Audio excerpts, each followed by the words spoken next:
Hey guys, I'm Elegant Chew, and I thought I'd make a video about some speculation I've been seeing going around the internet a lot lately. So the speculation revolves around this image you're seeing right now on the screen, which was posted by the official Pokemon X and Y website last week when Sylveon was announced.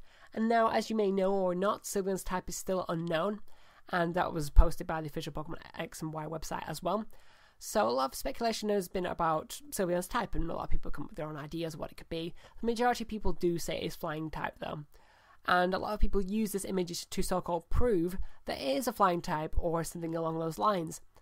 Now, what this speculation goes like is that if you take any Pokemon on this circle of evolutions and you take the opposite Pokemon from it, you will have one of them super effective against the other.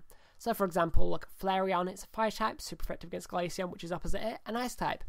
Umbreon, dark type, super effective against its opposite. Espeon, a psychic type.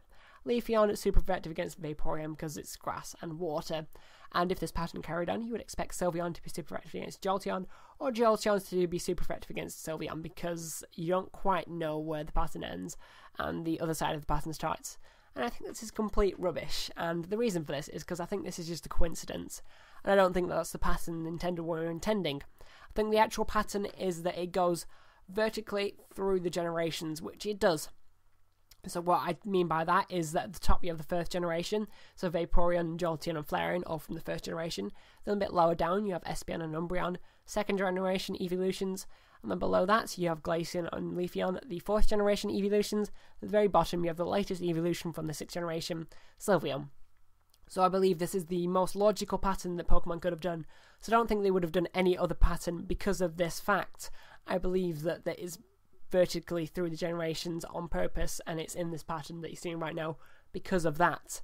And I believe this because it's better than any other pattern that it could be in, because any other pattern wouldn't make sense in the generations other than if you put the generations together. So what I mean by that, you would have Vaporeon, Jolteon and Flareon all together because they are from the first generation, but then you would have Espeon and Umbreon next to each other because they're in the second generation together.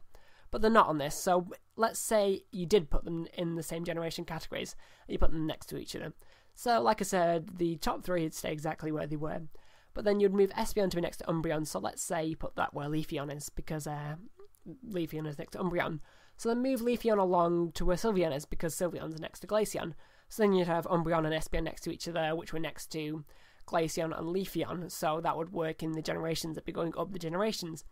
But then you would have Sylveon left over, so you put that where Espeon is after Glaceon, because it would come after the fourth generation, because it's the sixth generation. So that would make sense until you realise that Sylveon was next to Vaporeon, which would infer that the sixth generation somehow links back to the first generation, which does not at all. So I believe that this pattern you're seeing on the screen right now is the only logical pattern that would go through the generations and not link back to the first generation, because that wouldn't make sense. So you've got it vertically going down through the generations. Now you kind of going vertically up through the generations, and that would make sense too, but that's the exact same thing, just flipped over.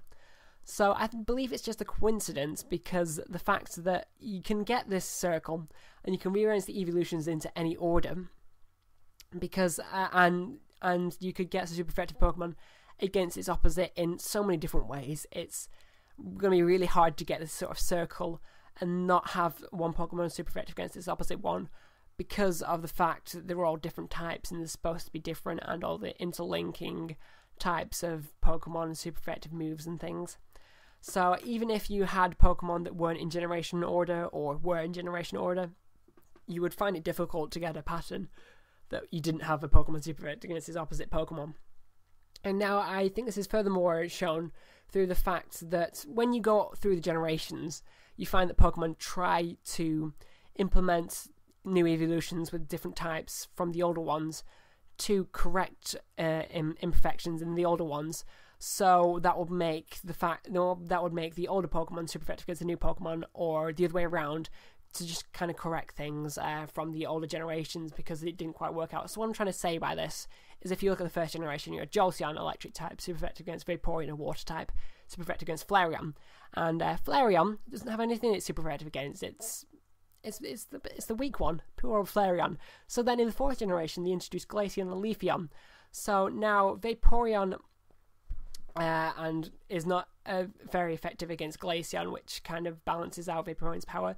Jolteon is not very effective against Leafeon, balances out power again, but Flareon is super effective against both of them.